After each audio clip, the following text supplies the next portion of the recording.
Bom, a gente vai iniciar o assunto, tá? Falando sobre poríferos, tá? Os poríferos, eles também são conhecidos como espongiários, tá? Ou simplesmente esponjas.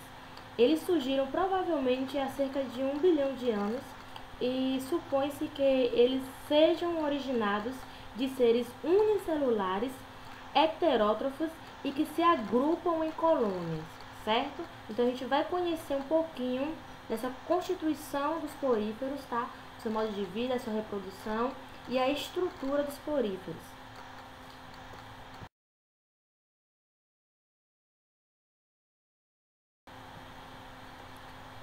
Bom, talvez, né, ao tomar banho, você goste de se ensaboar, tá? Usando uma esponja sintética, tá? Como mostra aí abaixo, tá? Feito de plástico ou de borracha, ou uma bucha vegetal. Mas você já pensou em tomar banho ensaboando-se com o esqueleto de algum animal?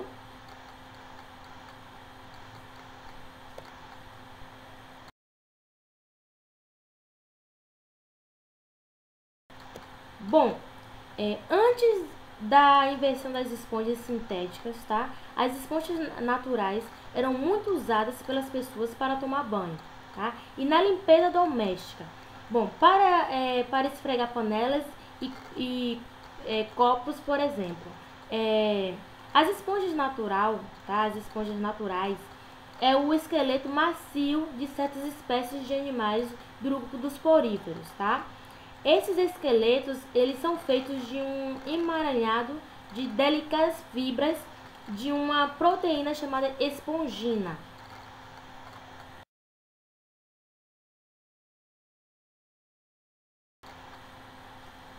Bom, esses animais, eles não possuem tecidos bem definidos, tá? E não apresentam órgãos e nem sistema.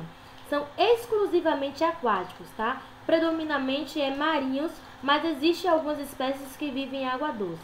Bom, os poríferos, eles vivem fixos no substrato, tá? Que são as rochas, ou em estruturas submersas como as conchas, ou pode também formar colônias de coloração variadas.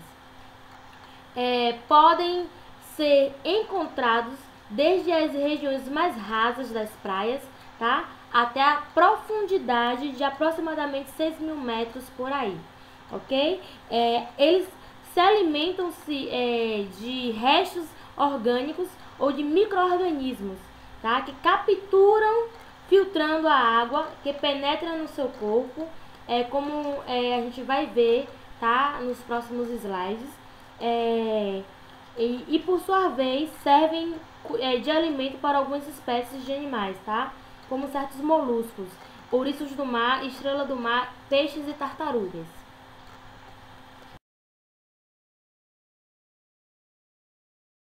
Entrando na organização do corpo dos poríferos, tá?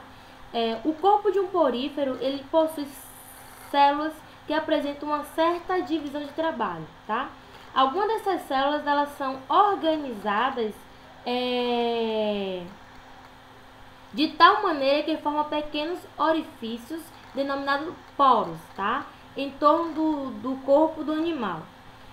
Bom, é por isso que esses seres, eles recebem o nome de poríferos, que vem do latim porus, quer dizer poro, tá? E fere, quer dizer portador. Então, poríferos quer dizer animais que são portadores de poros, tá?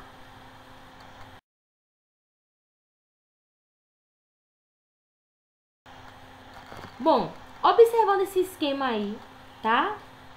Esse desenho, tá? Que é um esquema de porífero com ampliação de um coanócito, tá? O batimento do flagelo dos coanócitos, ele vai promover o fluxo contínuo de água, que vai penetrar pelos poros do corpo e atingir o átrio, certo? Bom, esse esquema aí, ele mostra que a água ele penetra no corpo do animal através de vários poros existentes em seu corpo, como mostra na figura, certo? Ela alcança então uma cavidade central que é chamada de átrio, tá? Observe também que a parede do corpo ela vai ser externamente revestida por células achatadas, tá? Que formam a epiderme. Já internamente, a parede do corpo ela vai ser revestida por células chamadas de coanócitos, certo? Que está ampliado aí na figura.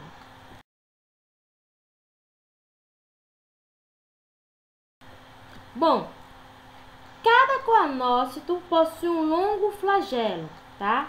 O batimento dos flagelos promove um contínuo fluxo de água do ambiente para o átrio do animal, tá? A essa água estão misturados restos orgânicos e micro-organismos que são capturados e digeridos pelos coanócitos, como mostra aí na figura, certo? O material digerido é então distribuído para as demais células do animal. Como a digestão ocorre no interior das células, diz que os poríferos apresentam a digestão intracelular, ok?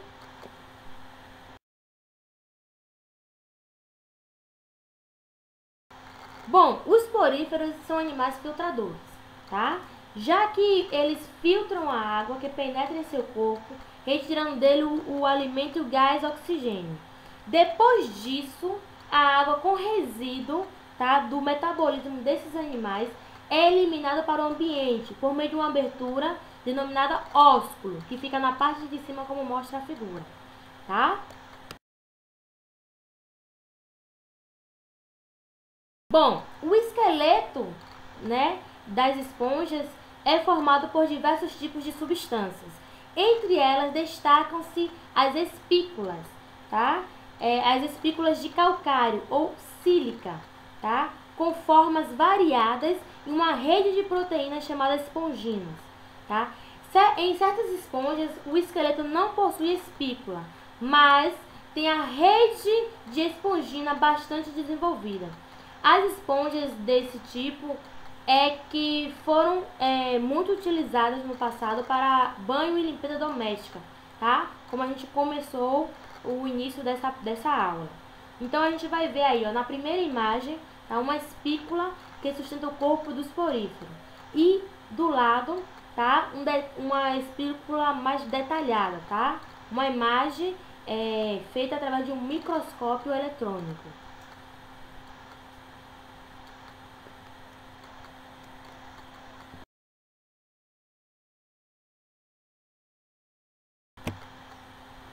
Vamos entrar agora na reprodução dos poríferos. Muitas espécies de poríferos que ficam totalmente expostos aos predadores apresentam mecanismos de defesa contra a predação excessiva, tá? O principal mecanismo é de natureza química e ocorre deste modo. Algumas esponjas elas produzem uma substância tóxica e outras produzem substâncias com atividade antimicrobiana. Além de atuar, né, como defesa contra os predadores e infecção microbianas, essas substâncias tóxicas expelidas pelas esponjas, elas são vantajosas na competição por espaço que os poríferos travam com outros invertebrados, tá? Como os corais e até mesmo com outras esponjas. Bom, isso permite algumas esponjas cresçam rapidamente, tá? Também são muito comuns relações de comensalismo. A estrutura do corpo das esponjas e suas defesas contra predadores tornam-se esses animais excelentes refúgios para invertebrados menores, tá? E até mesmo para alguns peixes. Várias espécies elas dependem dessa proteção na sua fase jovem. Do contrário, a sua população não ficariam estáveis.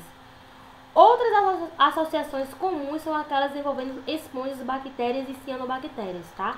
Provavelmente, o organismo das esponjas contribui um meio rico, tá, para o crescimento das bactérias e, ao mesmo tempo, se beneficia de um estoque de bactérias usadas para a sua nutrição.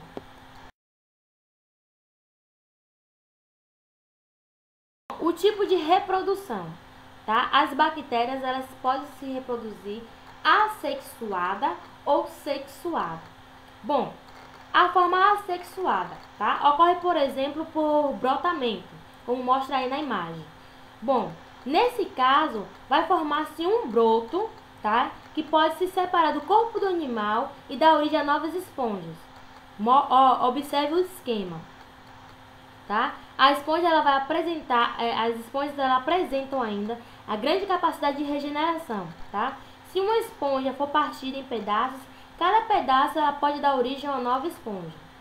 Indo para a reprodução sexuada, nesse caso, quando os espermatozoides, que é o gameta masculino, estão maduros, eles saem pelo ósculo junto com a corrente de água e penetra em outra esponja, onde um deles fecunda um óvulo, que é o gameta feminino. Após a fecundação, que é interna, forma-se uma célula, que é a célula ovo, ou zigoto, tá? Que se desenvolve e forma uma larva. A larva sai do corpo da esponja, tá? Nada com a ajuda de cílios e se fixa, por exemplo, numa rocha, tá? Onde se desenvolve até originar uma nova esponja.